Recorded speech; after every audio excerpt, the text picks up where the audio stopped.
I think I could still say Happy New Year because, I mean, we're still getting adjusted into 2026 and a lot is happening for some of us here on this podcast. Hi, I'm Rob Acampora from the Shared Universe Studios here in Red Bank, New Jersey. This lady from Morristown has gotten a lot of attention in the last, well, I'd say the last week, but a lot of the attention was spilling over because of what happened in November. You're talking about a woman who's very much into vegan culture. You're talking about an established yoga instructor who has her own Be Well place in Morristown. And on top of all this, officially, we are less than about 12 hours before she is sworn in as Assemblywoman, Marisa Sweeney. What's up? Hi, thank you so much for having me. Yeah, my pleasure. My pleasure. We were going to try to do this before the new year, just things just couldn't get together. And I think part of it is because the election was still was really just so razor close that it took a while for them to finally kind of go, she's in. Oh my God. Yeah, it was really close. I was one of the few elections that wasn't settled on election night. And I got to tell you, that's something that my brain wasn't prepared for. That's the one scenario that I wasn't ready for, like especially leading up to election night. I said to myself, okay, well, on Tuesday, no matter what, the campaign is over. Right. I can rest knowing that I did everything that I could, or at least I felt like I could do that I did everything that I could. Right. And I wasn't expecting it to not be settled on Tuesday. So when it wasn't called, I was like, wait. The two scenarios in your head were going, okay, I ran a great campaign. I got my message out there. I didn't win, but I'm really glad for the experience. Or the other thing happens is, oh, wow, I pulled it off. Nobody thought I could do it, but I did it. And then it becomes wait a minute, this is option 3. Yeah. Wait a minute, this was not on the resume here. Wait a minute. I was not ready for option 3. I wasn't. They had to wait for a lot of vote by mail votes to come in. They had to wait for a lot of provisionals to come in. And that I was told on election night that it could take up to November 20th, and election night was on November 4th. I was like, wait, excuse me? I wasn't ready for that. But just a couple days after that, one of my opponents conceded. So right. I was like, okay, I'm so happy this isn't being dragged out for weeks at a time here. So that was a relief. That was a relief. I have to ask, was there ever a moment where you're sitting there going, you announced the campaign, and I know you had a message that you were getting out there, which we'll get to in a second. Mm-hmm. Was there ever a point where you sat there and went, okay, am I really going to get elected? I mean, did the reality more hit when it was like, it's election night and I'm like, I'm close. Wait a second. Yeah. Honestly, the reality of it didn't really sink in until honestly closer to now. Like my inauguration day is tomorrow. I know. So, and so it feels the surrealness is kind of slowly fading away, which is good because I'm really excited to get to work and to really move forward with this. But it took a while when I first decided to run. Or I should say back when I was kind of kicking around, like, is this something that I really want to do? Because I know there has not been a Democratic Assembly person in this district since Watergate. Like a lot of like the articles that you see is since 1977 or 1978. So I ended up talking to the mayor of Morristown, who's actually a pretty good friend of mine. And I just asked him his opinion on it. I said, I'm thinking about running for assembly. What are your thoughts on it?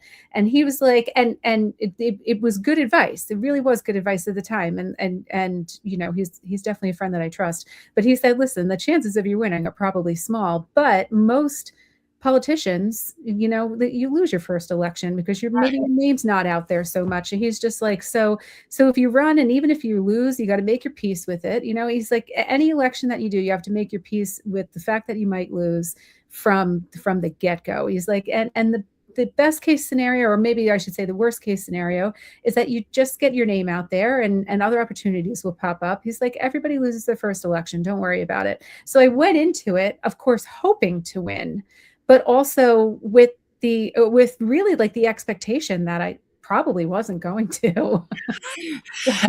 I'm guessing, and because I don't know, there wasn't really any kind of background with your family with politics. So this was sort of this, okay, I'm giving this a shot. And this is such I won't say whim, because obviously you put some thought into this to put your name out there and take a stab at this. But knowing you were so well established in the Morristown community, knowing you had a successful business and you've got all these things going on, especially with and we're going to get into New Jersey Veg Fest, which is coming to Asbury Park in May. Yes. You got all these things going on. So it's not like you were looking to put something else on top of what you've already got going on. Yeah, totally. Yeah. I have a lot of other things going on, but it's honestly because I get very excited about things and I'm like, yes, let's do it. Right. But I've been thinking for, I want to say for the past 10 years about maybe getting into politics, but I always had those thoughts, exactly what you just said. Do I really need a third thing on my plate right now? My plate is really full. And I always just kind of like pushed it off. And I am also big, like aside from my 2 businesses that I own, I'm big on volunteerism. I've been on the board of just about every local nonprofit in the area. But one of them that I got really active with was the New Jersey Academy of Nutrition and Dietetics. So it's like the big like nonprofit trade organization, if you will, of all the nutrition professionals in the state of New Jersey. And I got really involved with their public policy team, and I was their president. And as the president, you have to be a part of every committee. So I was like getting involved in every committee. And the public policy one was one that I was kind of surprised how interested I was in it and how engaged that I was in it. And so would you, forgive me for interrupting, would you call that a turning point then at that point when you're getting about, Yeah. So the work that I did with the public policy team is we would find, it was a lot of bills that really focused on food insecurity and things of that nature, SNAP, nutrition education. And we would go to the assembly and testify on the floor, and we would present research and evidence-based plans. We're all nutrition professionals with, minimum master's degrees. And I just couldn't sit around and wait anymore for other people to do the work and implement the changes that really needed to happen. I've always been part of the doing. So that's really why I ran, is because I wanted to be part of the doing of getting things done. Which brings me, and I'm going to try to pull it up on my phone because I definitely wanted to get this out there. You were running on really a message, and I'm going to see if I've got the quote right, and it kind of plays to something you already said. Quote, "I understand the odds are against me. I was really hopeful, but I was completely aware that there had not been a Democrat elected in this district in decades." Yeah. And to continue, "I made my peace with it, and I did it anyway. And here's the point I wanted to bring out. If you want to see change, you have to try for it." Yeah. So when I heard that, I went, okay, win or lose, she's at least setting an example to say, I want change, and I'm going to put my money where my mouth is, for lack of a better term, and say, hey, I'm putting myself out there. I want the change. Hopefully you'll come along with me. And if I don't win, at least I made some points and I got my point across, and I can live with that, if that's accurate. Oh yeah, that's 100% accurate. Imagine that nobody ever took a chance on something that meant so much to them, and so much as in, wanting to see the community that you live in be a better place. Like imagine nobody ever took the chance on making that world or making your world a better place because the odds were against you. Nothing would ever get done. True. Nothing would ever get done. That's true. So much like I was saying, like before I decided to run, I really made my peace with the fact that I might lose, but at least I tried for something, Yeah. So yeah, that's the reason why I did it. I knew the odds were stacked against me on paper, but I've also been, to what you said before, I've been involved in all kinds of community stuff for well over a decade. And I've been really involved in the Morristown community with my business and even other circles and other communities that the New Jersey Veg Fest is spread to. So, I do think in terms of name recognition and people knowing who I am in Morris County, that the work all the community work that I've been doing all the way up to this election, I think has only helped. It's almost like in a way, I've been campaigning for like 15 years without the intention of running for office. Right, without even knowing it. Yeah, it's true. The intention for running for office really just came about this past February. It's like like a year ago today, January 12th. Mm-hmm. I did not think that I was going to run for office. This opportunity came to me. It was probably pretty close to a year, but not quite. Right. The opportunity came to me, and there wasn't much time leading up to the election. I mean, most people declare that they're going to run, and then they have 2 years or a year to campaign. Like I had 8 months. So I was a little behind the 8 ball with that. So I made the decision and I went with it. Amazing. Amazing. And like we said, for people who don't know, District 25 has been very much a stronghold of the Republican Party. Yes. And whether you're Democrat or Republican here, I mean, you have to acknowledge when somebody pulls off something that nobody thought possible, you got to give props, because it took a special person and it took a special message that resonated with the voters within the district. And I would imagine, looking at the results, and it was that close, that you got votes on both sides of the aisle, because you had 2 Democrats and 2 Republicans on the ballot.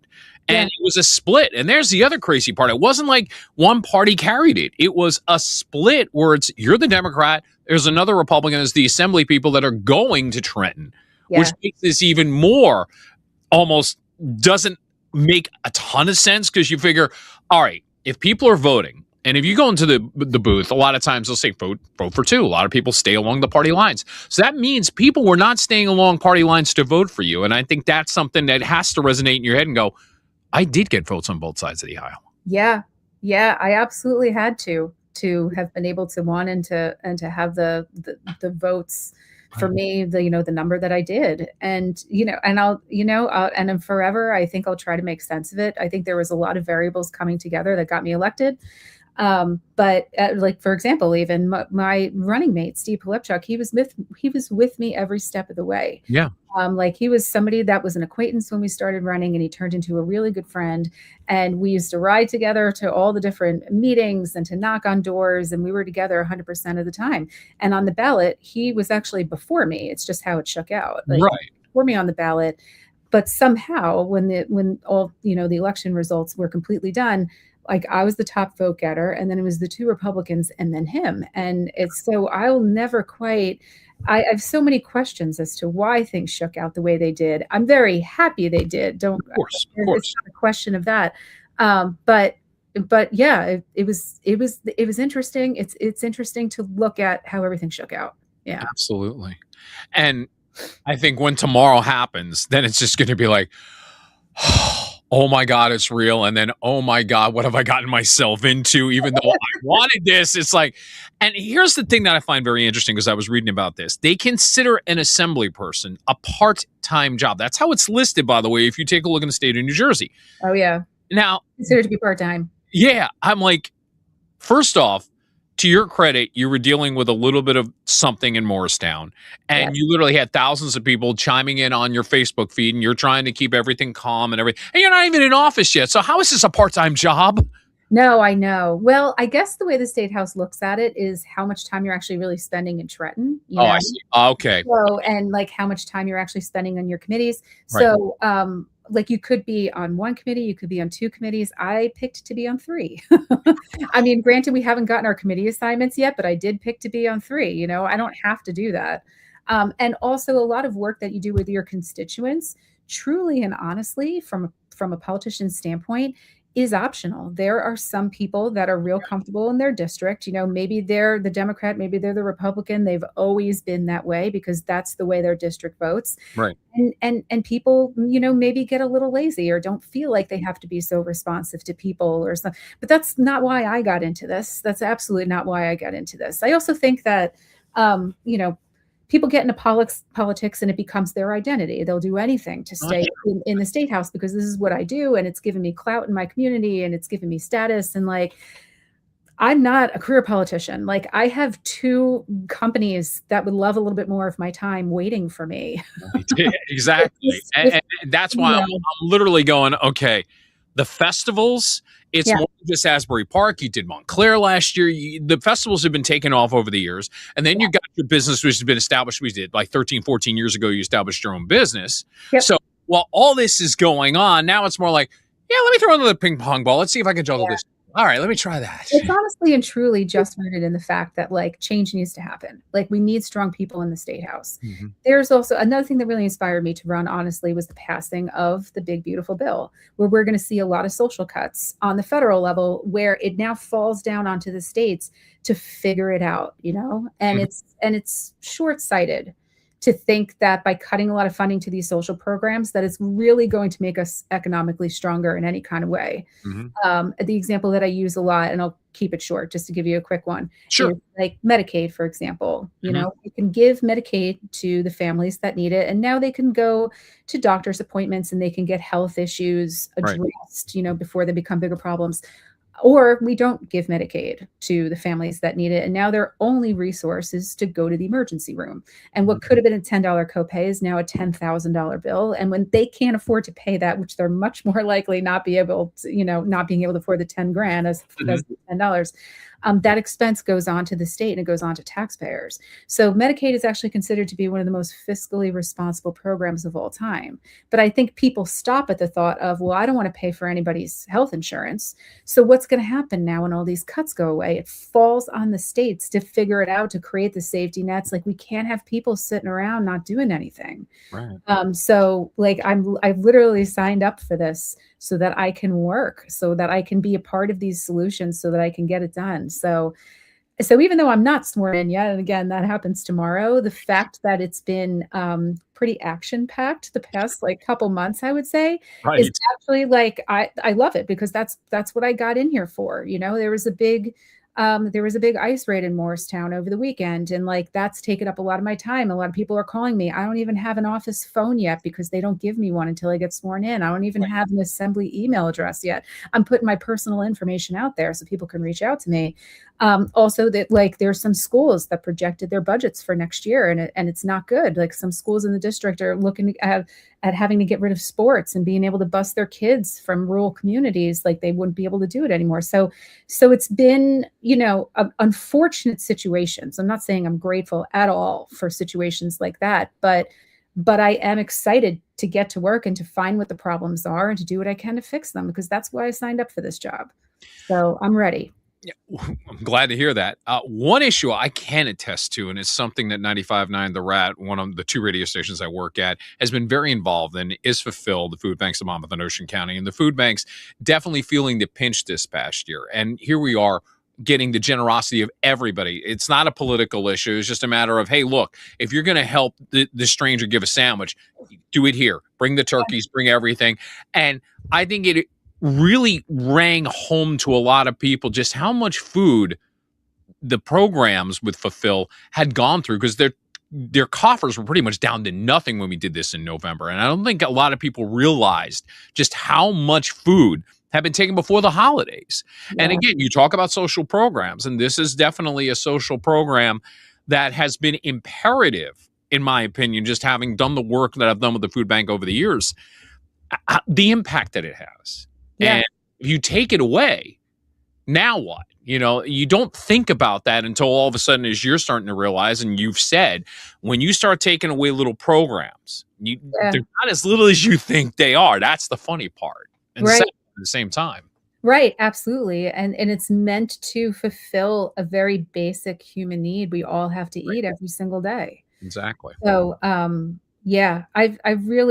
I've really been lucky. I've had the privilege so far. I went to visit the Interfaith Food Pantry, and they do an incredible job. I don't know if you've had the chance to go in there, or even like you should call them up and take the tour.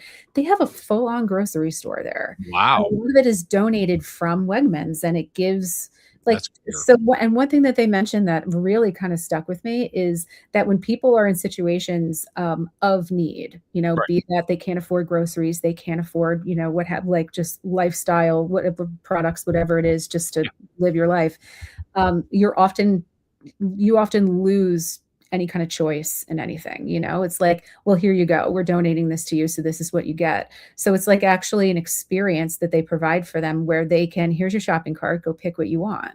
And it gives them choice again. So, and there's something about having that autonomy and feeling like a human again that really goes a long way. Or I should say, feeling as you're part of like the human experience. It's almost like something that we take for granted. So yeah, all these basic needs social programs go a long way, of course, you know, by preserving them for humanity, but also for the economy. We can have both. I think, and sometimes it seems to be a thought in a lot of people's head that like we can either have humanity or we can have a thriving economy, and we can't have both. And they're really one and the same in almost every program that you look at, SNAP being one of them too.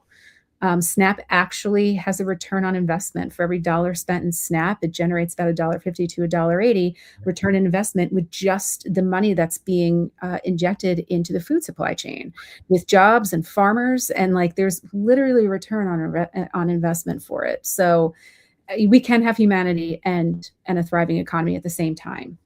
And I think everybody would sign up for that. I don't care what side of the aisle you're on. We all want to do our part for humanity, and we all want a good economy. We all want our dollars to go further. We all don't want to be at the supermarket bitching about egg prices. I mean, look, that's what it's all about. We all just want to be like, let's be decent, and let's all have a little bit more money in our pocket.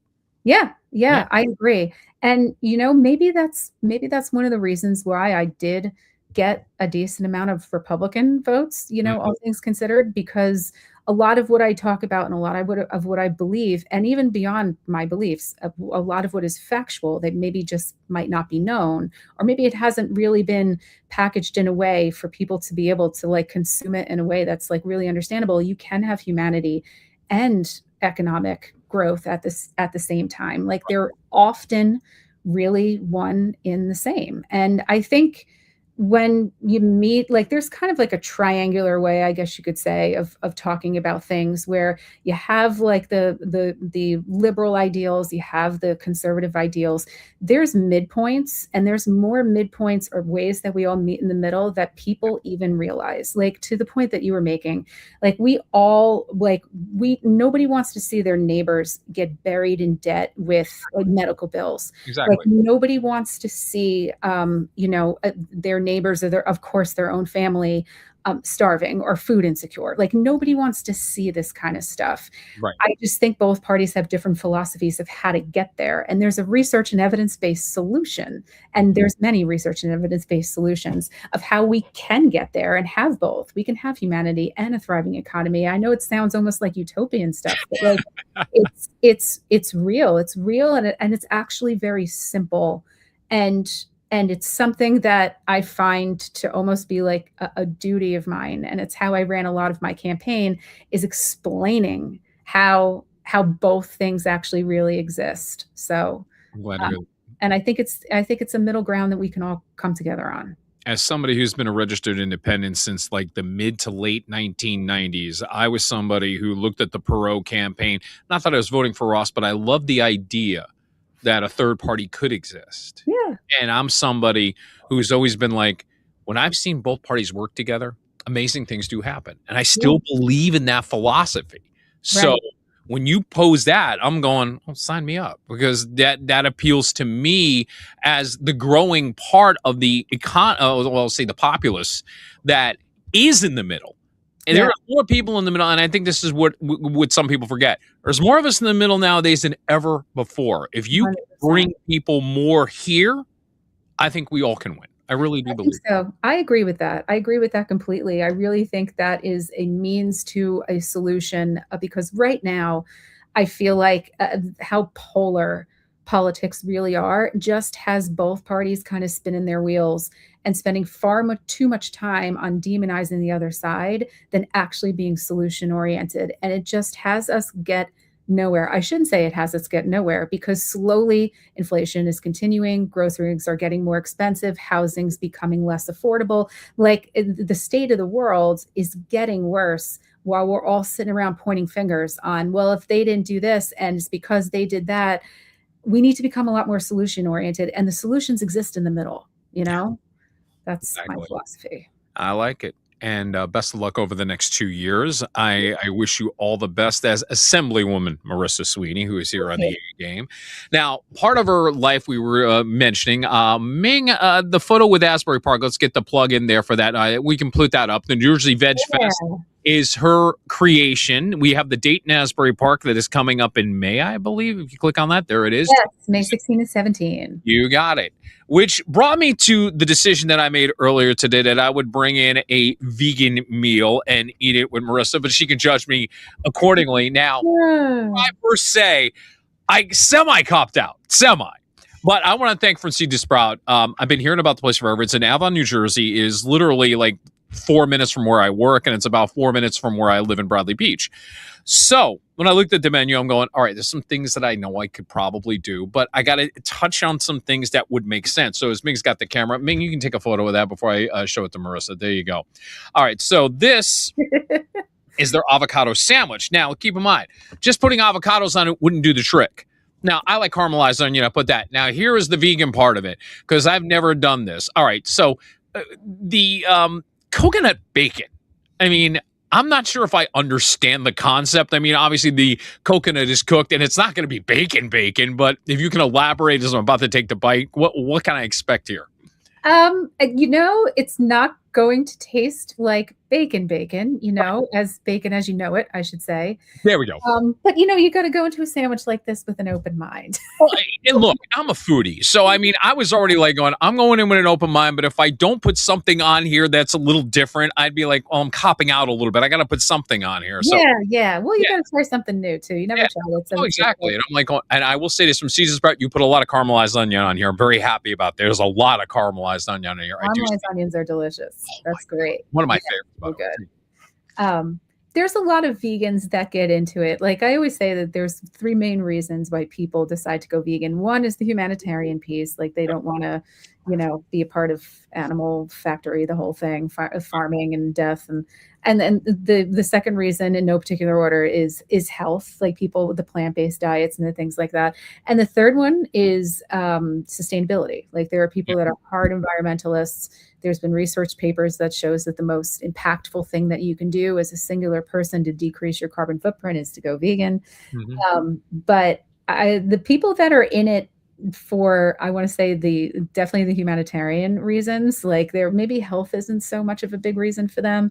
So they're like, give me the vegan junk food. So if there's any way to eat something, if there's any way to eat something that kind of resembles what they used to eat so they don't miss it so much, I like to call it new twists on old favorites, I think that's what this is, because I mean, first off, it was very tasty. And right out of the gate, you're kind of going, all right, you're getting the avocado, plenty of caramelized onion, and you do get that bacon coconut thing. I'm like going, all right, I get the flavor.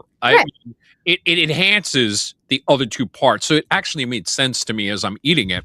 Yeah.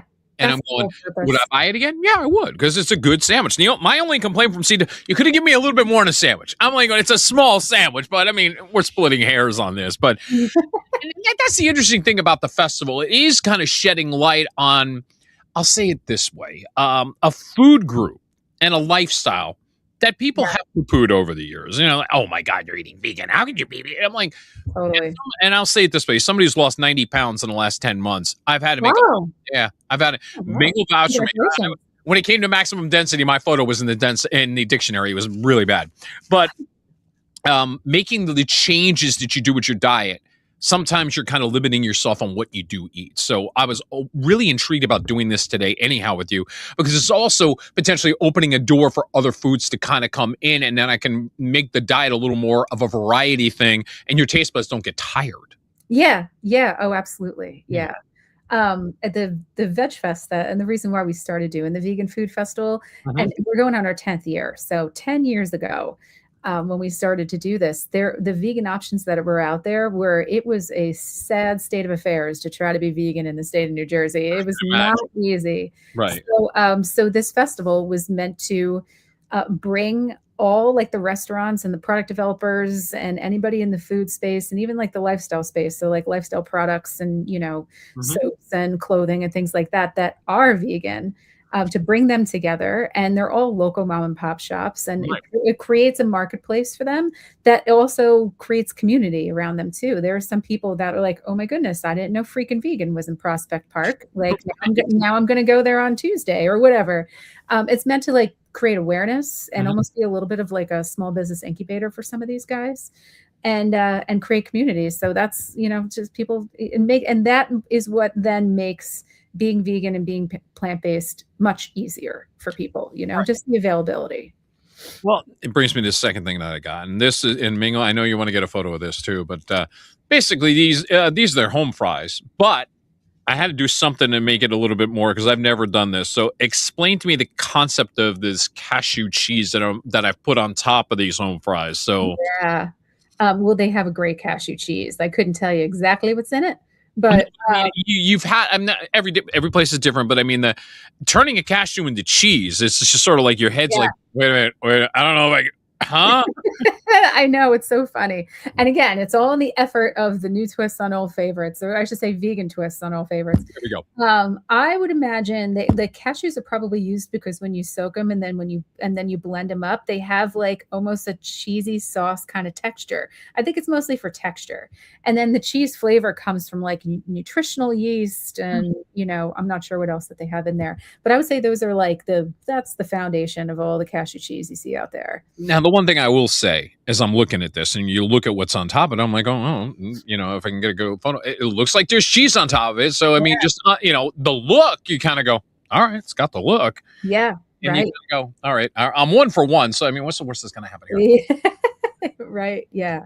You should definitely come to the festival. You don't have to be vegan. Oh, no, I definitely will. Wait a minute. Wait, whoa.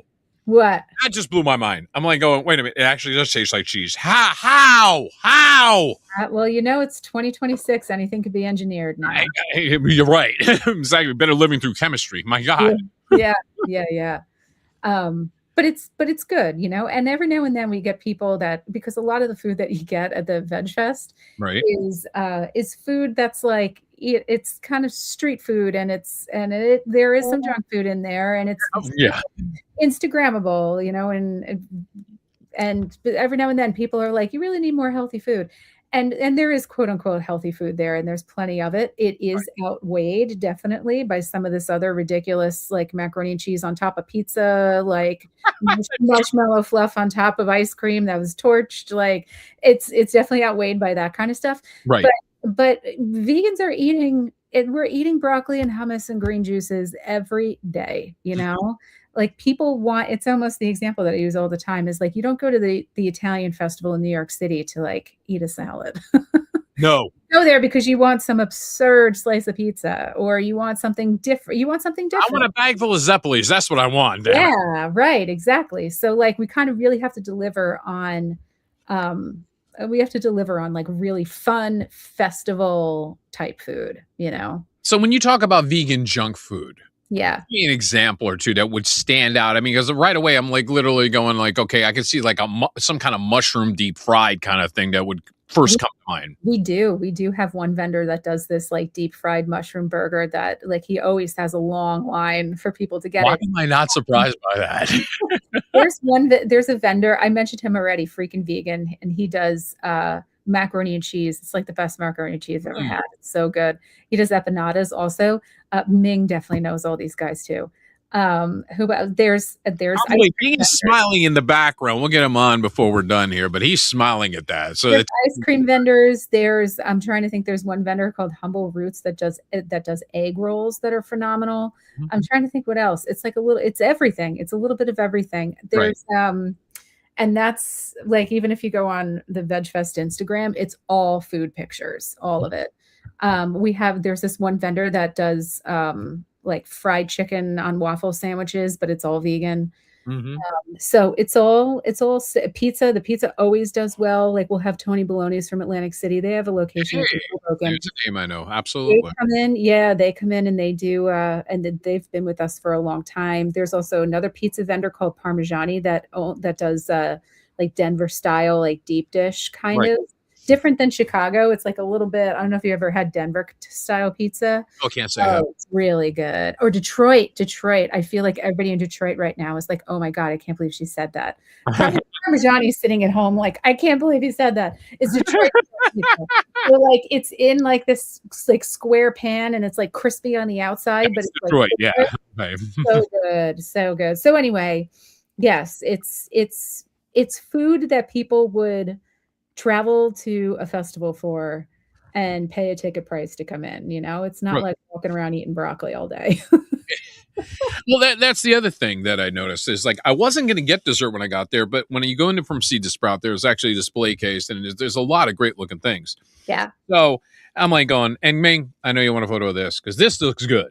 This looks real good. So this I'm going to show to Marissa. This is the peanut butter banana blondie. Excuse me, not brownie, but blondie. Yum.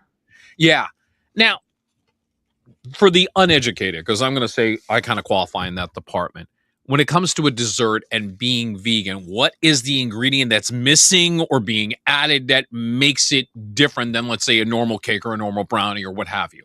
Usually the substitutions are, or at least when I bake, if Okay. there's eggs in a recipe, I'll do Right. applesauce instead. It doesn't even seem like, in my head anyway, it doesn't even seem like applesauce should ever be a substitution for eggs. Like You they wouldn't seem think, so no. far apart, but it works. You can also, it's called a flax egg. You can make a flax egg, and it's like just like in a little cup. You do a tablespoon of ground flax Right. and usually 2, 3 tablespoons of water. You let it sit there for 5 minutes on your counter, and it gets like really gelatinous. So it serves the same purpose as an egg. So you can do either one of those. There's like also Bob's Red Mill makes like straight up egg replacer. It's like a powder that you can buy. Yeah.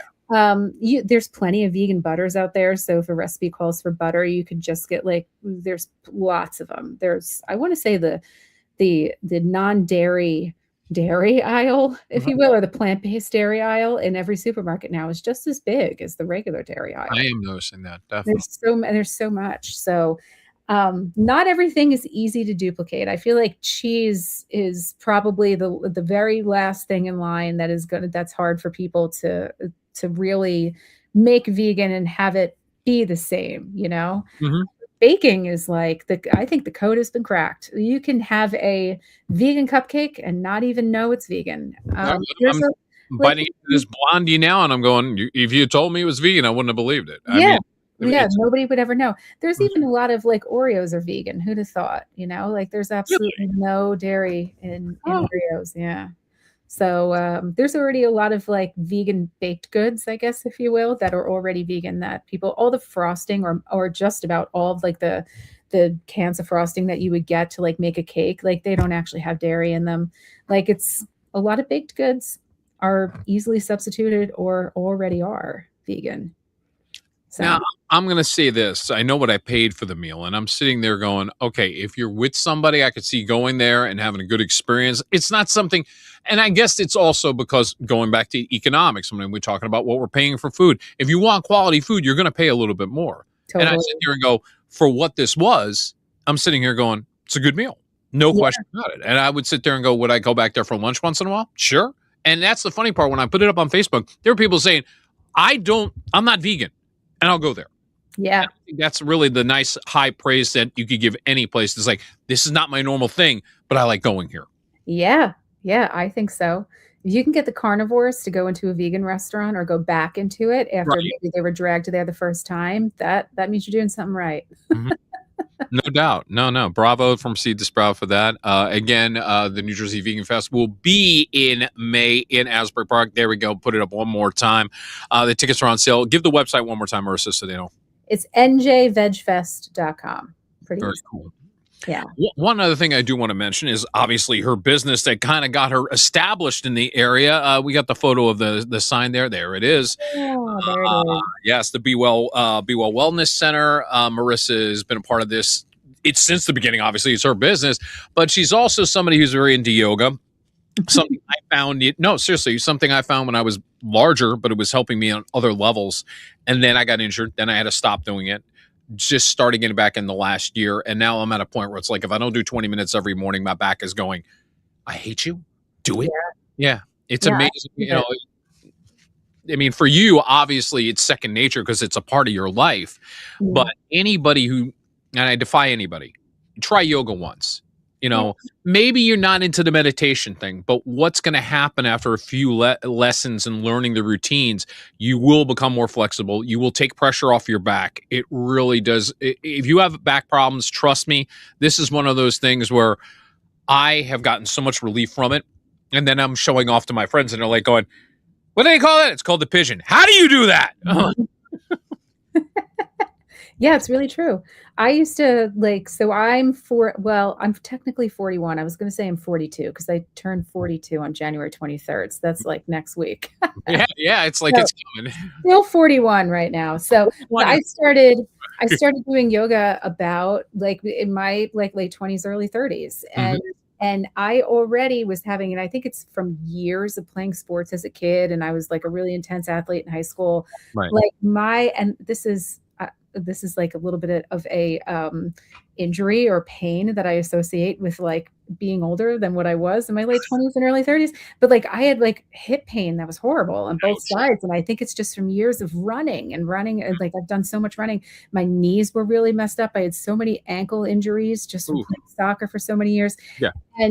And when people said, oh yeah, do yoga and you'll feel better, like there's almost something like, yeah, okay, about that. But that's what I did. I started doing yoga, and it's something that you don't even have to do every single day of your life to be able to get the benefit of it. Like it's now a little bit more than 12 years later, and I don't have any aches and pains. Again, I know that sounds like, oh, okay, sure. But like, honestly, like it's helped me in such a tremendous way, that it's both strength and flexibility that you're getting at the same time. That it's like one of the things that the yoga is really part of like a bigger wellness center. I started all this by, I have a doctoral degree in nutrition. So I'm a registered dietitian, and I see people for nutrition counseling. That's kind of like the main gig. That's what I do at Be Well. Right. But I wanted to bring in other practitioners to provide this like really well-rounded brand of wellness to people. And yoga had to be a part of that, like after the experience that I had with it. Yeah. But I will say this, Ming, I want the one on, you're about to go to that one. Now, I don't care who you are. There are levels of yoga I will never attain. That is one of them. I mean, never say never. Well, so many yoga poses are about knowing how to do it. But again, the balance on this is ridiculous. And it's also a matter of, and I've seen people do this, but it still blows my mind where it's like going, wait a minute. The weight's on the arms, but is it on the head? How are you balancing yourself? How does your leg do that? You'll be, you know what? So we have a yoga teacher training come up. It's like one of my favorite things that I do at Be Well. And we break down and we teach people how to do these poses. And like, I think, don't knock it until, I was going to say, don't knock it till you try it. Maybe that's not it. You got to see if you can before you decide. Fair enough. Sure.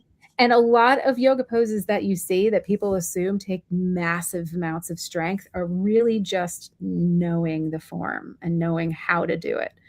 And there's a fear factor. There's sometimes where you feel like you're just going to fall flat on your face, and it's almost bound to happen, as you try things.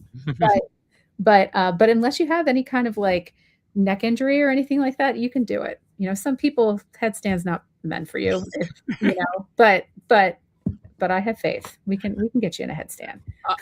The yoga training, by the way, if I'm not mistaken, is happening on the 25th of this month. If they want to get more involved in that, they can hit the Be Well website.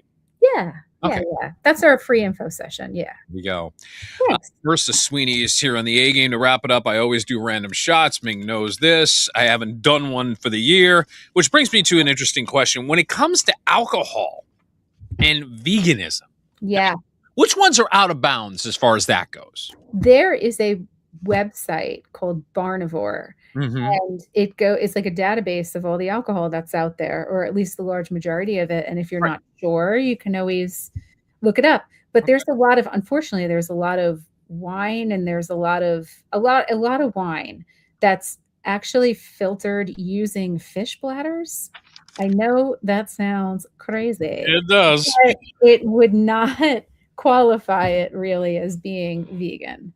So I want to say most of the alcohol that's out there is vegan.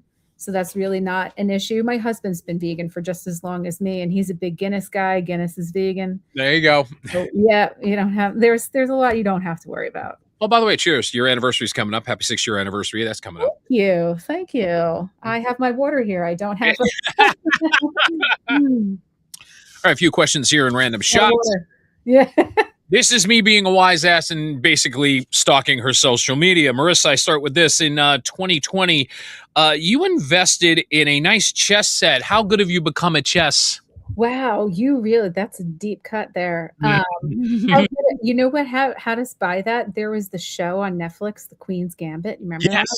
I was like, well, we need a chess set in here now. And it was also the height of COVID, so there was nowhere to go and nothing to do. Right. So like, am I any better at having bought that chess set? Probably not, because what I really need to work on is patience. And that game requires a lot of Oh, patience. it does. And Absolutely. I just don't have it. Not enough patience to play chess, that's for sure. Or at least, like, the only person I really had to play against at that time was my husband, and he's a little bit more patient than I am. And I just like, I'm like, forget it. I just can't do this. So that same chess set has been at my coffee table like for years now. I don't think I've played it, but it's there. It's very pretty on my coffee table. And it looks nice. There you go. Yeah. Random Shots with Marisa Sweeney. It's ironic that here's the lady who's representing District 25. That's Morristown. It happens to be the heart of where I do middays at 105.5 WDHA, the Rock of New Jersey. So as a rock DJ, I had to ask the question, okay, when it comes to music, I'm asking you 3 bands you would want on a bill, because her handle, by the way, on Instagram is Queen Sweeen. So I'm creating Queen Sweeen Fest. Give me 3 bands you want on that festival. Oh God, who do I want? Yeah. Who do I want? I have a really weird, eclectic type of taste in music. Let me think. I caught a little bit of that on your socials. That's why I had asked that question. I really like, and I feel like this is like a real stereotypical millennial for me to say this, but I really like the Killers. I would like the Killers would be really great. I like that. I also really like the Foo Fighters. That would be really great. The Foo Fighters actually and the Killers headlined See Here Now a couple years ago, and I was like, this is the best day of my life. So if I had to pick a third one, though, who would my third one be? Who would my third one be? I don't know. I don't know. I really like Tame Impala right now. They're pretty good. Good band. Yeah, I'll make them my third. All right. Look, I go to that show in 2 seconds. I mean, I'm there. There you go. Yeah. Nicely done. We've been talking about all this food, so I'm going to pose this. You're dying. Not that you're dying right now, but you're dying. This is your last meal. What is it? Can I tell you, like I said before, like I literally have a doctoral degree in nutrition, like, but my taste, you go off the rails then at the end, or what? My like taste palette is like so unrefined. I like give me pizza. Like I think I would eat pizza as my last, if I had to pick like my last meal. Like I don't, and like honestly, my second favorite food, if I had to pick it, would probably French fries. I love French fries. So like, you know, it'd be a shame to waste a whole meal on just picking French fries. So I'd have to have something along with it. Maybe tacos would be a third. Like I have the most unrefined. I like what I like. I like what I like. Nothing wrong with that. Absolutely nothing wrong with that. Pizza, French fries, and tacos. If we can make that one meal somehow, I'm in. There you go. The last 3-course meal of her life. Just when you serve it. We did have one vendor actually that used to make pizza with tacos on it. Do you ever see the pizza with the garlic knots on it? Yes, I've seen it. Full tacos on it is what dreams are made of. I want to meet that guy. That's the guy I want to meet. Oh my God. They were really great. Wrapping up on Random Shots, Ming, get your ass on the screen if you don't mind. I know you've known Ming Chen for a long time. Ming, of course, the boss here at A Shared Universe. Thank you, by the way, for all your support over Hey, guys. Hello. Hello, Queen Sweeen. Hello. So good to see you. Yeah, exactly. So you know this guy well. Only because I want to embarrass him because he's here. Give me a good Ming Chen story that you got on him. Come on. I know you got at least one. I don't know if I feel like I'm trying to. So when I think of Ming, like back to, because it's been a little while since I've seen Ming. Right. You used to come to all our veg fests. You were always so awesome about that. Mm-hmm. And I remember you had that one podcast studio location that was right on the boardwalk. I remember podcasting there. Asbury Park, really great. You also, I don't know if you have these locations anymore, but you had the location in Eatontown that was really great too. You were always just like, much like you said, like, I didn't know who these people were when we came in. Like we didn't, Kendra actually is the one that found you. She's like, I think we should start podcasting in the studio. And like, we didn't know who you were either, but you were like, from the very get-go, you were such a supporter of everything that we did. And you have such a positive energy about you, and you walk into your studio and you have all this awesome stuff on the wall. You're just the picture of awesome is what it is. That's the story I have for Ming. Nice. It takes one to know one, my friend. It takes one to know one. And before my life got crazy, I tried to go to all the veg fests. Wow. But I think the pinnacle moment was we're like, hey, we're doing a fest in AC. It's going to be pretty big. Right. We've booked a keynote speaker, somebody that you know. I'm like, who? It was Harley Quinn Smith. Oh, wow. Kevin's daughter and noted vegan. and they have a big podcast called Vegan Abattoir now, which is a funny title. So I think I thought that was really, really awesome. That is awesome. Yeah, she was great. Yeah. She was really great. And I'm going to think 2 steps further outside of Asbury Park, because Marissa had the festival that was in Montclair just a few months ago, and knowing it's like going, I just got started at DHA. I'm like going, by the time, if you go back to Montclair in 2026, that would mean I would be on the air for over a year. I'm like going, yeah, okay, Veg Fest hosted by WDHA's Rob Acampora. I'm like, might have to happen. I'm just saying. Yeah. Oh my God, it'd be great to have you. We're going to be back next year. It was a great event. Oh, great. Look forward. We used to do it in the Meadowlands for years. Yes, that I do realize, yeah. We moved it from the Meadowlands. We wanted to keep the North Jersey show, but that space in Montclair is just so cool. I don't know if you had the chance to be there yet. It is so cool. All the walls are painted murals by like local artists and everything. Yeah. It's awesome. We had to be there. So I'm glad about that. Like I said, it was one of the things that popped up when I was talking on the air, and I'm like going, and then knowing enough about you, I was like going, and then obviously everything that's happened, it was like going, glad you could make the time. And honestly, considering how crazy you're going to be over the next 24 hours, I really appreciate you taking the time, especially right now, to come on here. Pleasure. It's my pleasure. Thank you for having me on. Oh, no problem. Real quick, she will officially become Assemblywoman tomorrow, and she'll be representing that 25th district. And we'll have a lot more work on our hands because New Jersey Veg Fest in May in Asbury Park. One more timing, put it up there. There you go, May 16th and 17th. Get those tickets through the website. And, of course, her Be Well place in Morristown. Doesn't make a difference where you are. Go visit it. And if you're into yoga or you ever thought about teaching yoga, there is a clinic going on the 25th that you should know about. Go visit the website and find out more. I think I got everything in there. Yeah, no, that was great. Thank you. Marissa, really, good luck. Good luck over the next 2 years. I wish you all the best. And as somebody who's going to be watching from the sidelines, I hope everything that we talked about earlier does come to fruition for sure. Yeah. Well, thank you very much. I appreciate it. And thank you again for having me on. This was fun. I'm glad you had fun. That's the whole idea. Hey, listen, I'll be back next week, same time, Monday night, 7:00 Eastern. Hey, check out my YouTube channel, become a member, because it's not going to cost you anything. This is episode 131 if you're keeping score. For Marisa Sweeney, I'm Rob Acampora. Take care. Have a good week. Happy New Year.